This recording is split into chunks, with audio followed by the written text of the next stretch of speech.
Täältä kaikkien projektien ja romujen keskeltä löytyy sisäpyöräilypiste. Ihan toimiva kombo, mutta voisiko se vielä jotenkin parantaa?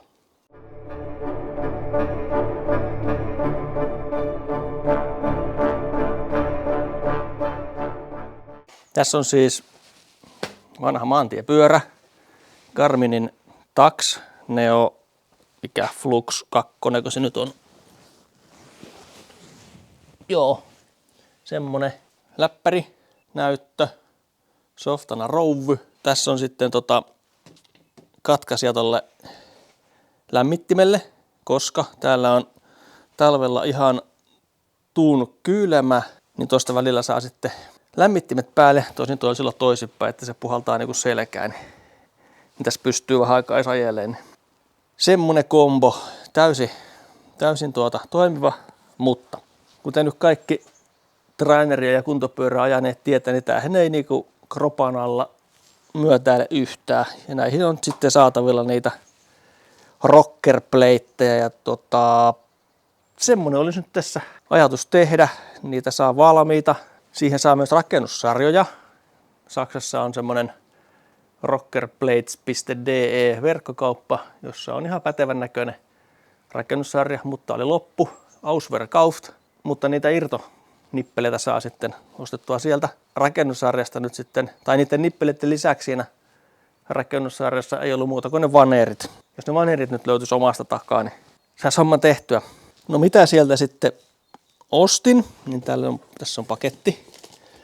Eli sieltä tulee tai siis ostin tällaiset pallot, niihin pumpataan ilmaa, tästä tulee siis sellaiset pallot, mitkä tulee sinne levyjen väliin. 2 kappaletta niitä. Painemittari, joo, ei ollut kuin vissiin alta 10 tuo. Ja sitten tällaiset kumipuslat, jotka tulee niiden levyjen väliin, eli tää on niinku se, sarana, minkä varassa se ylempi levy sitten keikkuu. Joo, niin näiden lisäksi nyt siinä rakennussarjassa ei ole kun ne vaneerit, niillä oli 3 näitä vielä, mutta eiköhän me nyt 2 pärjätä. Ja sitten tietysti muutama M10 pultti, lyhyt semmonen. Niin Ja sitten vielä puuiloissa tommosia, oven pysäytimet. Ajattelin panna tämmöiset sinne pohjalevy alle niinku tassuiksi.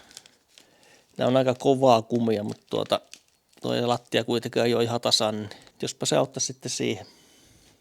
Siinä on muuten BMWn keskikonsoli, että jos jotakuta kiinnostaa tällainen E30-projekti, mihin on tehty M50-swappi, niin pannaan tuohon linkki viereen. Mutta asiaan. Levyyn leveys pitäisi olla kyllä niinku se, mikä näiden jalkojenkin leveys on. Että ylimenevä osuus on turha, ainakin noin niinku meikäläisen tulkinnan mukaan fysiikan laista. Eli tää on 64 senttiä on niinku varpaa kärestä varpaa kärkeä. Näin päinhän se sitten saa nyt olla 80 senttiä. Nyt varmaan tarvitsisi myös hahmotella, että mistä kapistuksen painopiste on niin tälleen sivuttaa. Ei olisi niin lähtökohtaisesti jo ihan pielessä se. Voisi nyt kuvitella, että se on tuossa ton satulaputken kohdalla. Eli noiden jalkojen puolivälissä suunnilleen tuolla. Mutta kokeillaan tommosen kepun kanssa, että onko asia näin. Ei se nyt onnistunut, kun se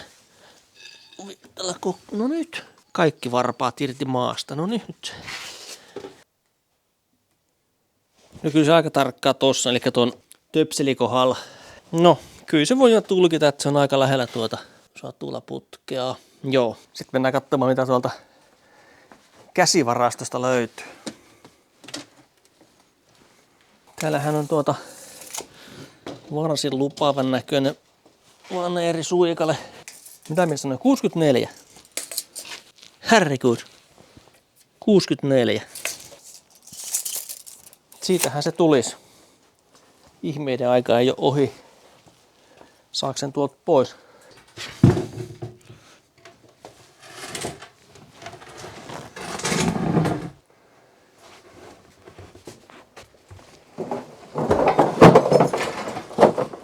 Just.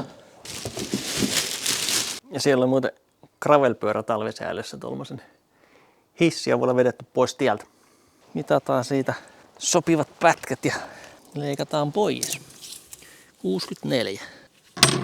Ei kun nyt se meinaa mennä pieleen. Siis 64 oli 80.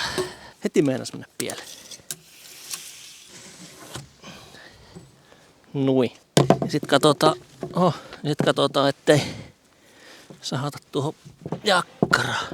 Tää nyt ei onneksi ole ihan millilleen tää juttu. Niin, toinen samanlainen. Anna tommonen sinne alle, niin se erojaa sieltä. Ne olis siinä. No seuraava vaihe olisi sit varmaankin laittaa nämä tassut tänne. Tai siis nämä puslat. Ja eiköhän ne ole varmaan niinku sivusuunnassa keskelle. 32 tuossa. Jos jalkojen etureunat tulee tonne suurin piirtein. Takapää olisi tossa. Ai. Tää nyt on vähän arviosta, mutta onhan tässä tietysti mahis tehdä lisää reikiä, jos se menee ihan pieleen. Ja miltä se sitten tuntuu, jos se menee pieleen, en tiedä. Se on nyt sitten vähän niinku mututuntumalla. Mihin ne pallot sitten muuten tulee? Jonnekin tänne. Ja varmaan niiden pallojen kohdalle pitäisi kyllä saada. Pannaan tonne alle ja katsotaan vähän. Painaa niin hitokseen. Värkki. Niin niiden taulukoitteja pitää tulla siihen painopisteeseen tietysti. Miten menee? Totta kai ne taulukat pitää olla tuossa pyörän keskilinjalla. Sen suhteenhan se taittuu. Kallistelee eikä levy keskellä. Täältä etupäästä viiva meneekin aika hyvin. Toinen sitten onkin sitten se ei mene ton viivan mukaan. Vai onko tää levy nyt sitten vinossa täällä? No ei se kyllä kaukana oo. Joo. Mä ton viivan mukaan.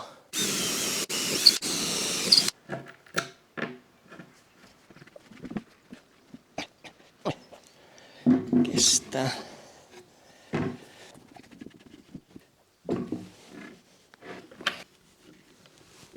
Noin. Kaiken järjen mukaan reijät pitäisi olla kohdakkain. Nostaa kuitenkin näin päin. Ainakin toinen reikä osuu kohdalle.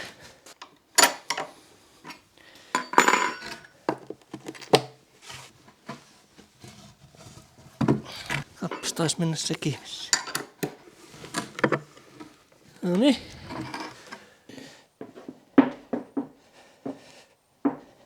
So far so good. Se aika hyvin on keskellä. Vähän se pyrkii niinku tänne vasemmalle. Joo, kyllä se on siinä kohtaa nyt aika hyvä. Niin tässä nyt sit keksii niille pallukoille paikka. Eli tonne väliin ja sitten reikäporalla reikä tuohon päällyslevyyn, että se pysyy sit siinä. Ettei lähde kulkeutumaan. Jes. Tää onkin nyt sit mielenkiintoinen, että mihin nämä kohtaa laittaa nämä reijät. Tää on vähän epäsymmetrinen tää jalkasysteemi.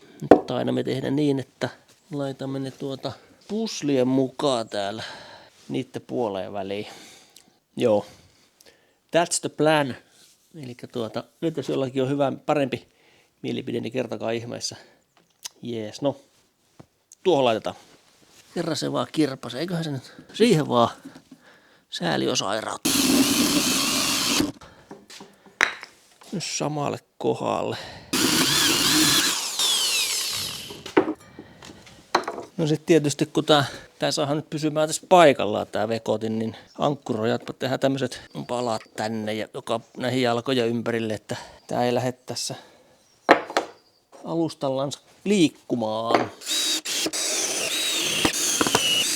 Noin, nyt se ei lähde siinä omineen kuleksimaan. Laitetaan tonne alle noin kumitassut ennen kuin ruvetaan sovittelemaan palloja tonne väliin.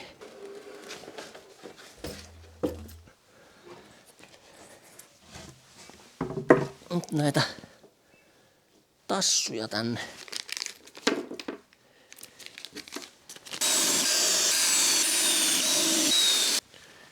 Noin. Joo, ei se ainakaan nyt noiden pultikantojen varassa ole tuo alempi levy. Sittenhän se ei olisi muuta kuin saada nämä pallot tänne väliin, mutta vähän näyttää siltä, että näitä ei nyt ihan sovinnolla tonne Katsotaan nyt miten nämä käyttäytyy, jos näihin vähän pumppaa ilmaa. Meneekö se tuonne? Laittuu venttiiliäis tuohon ylös. No kyllä se voi. Entäs toinen? Missä se on? Tää onkin jo pykälää hankalampi.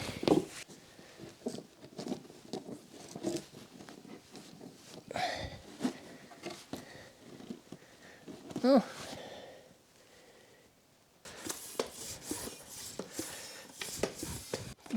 Pullistuu.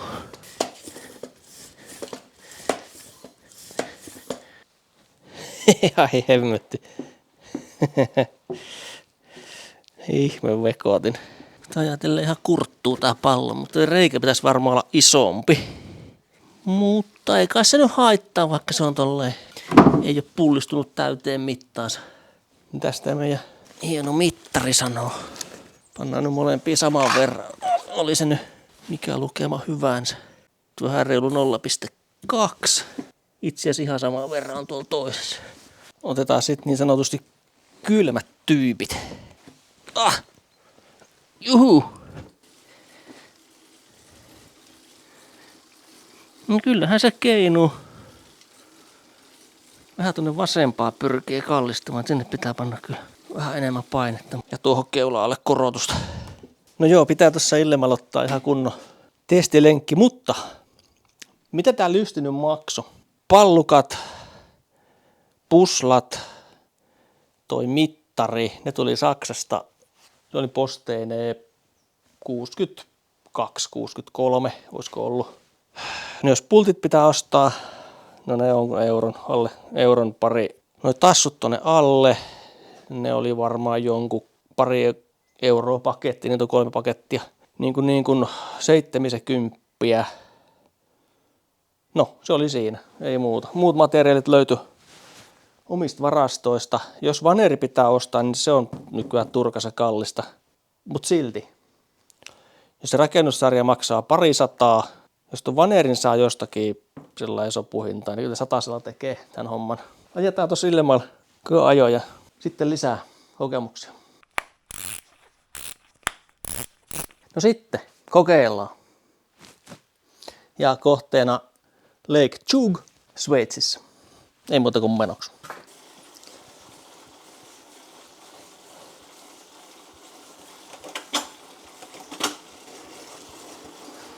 Tuolla äkkiseltään niin aika hyvä.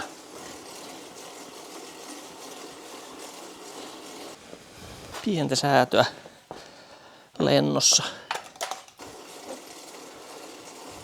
Noin. Parempi.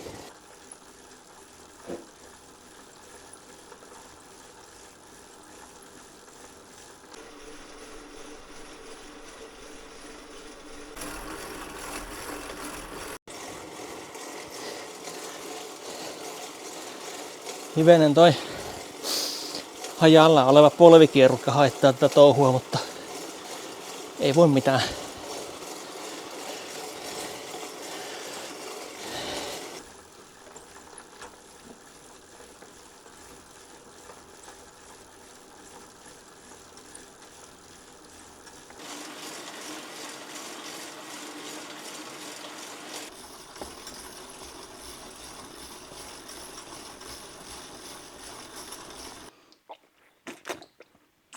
No, se riittää tälle päivälle.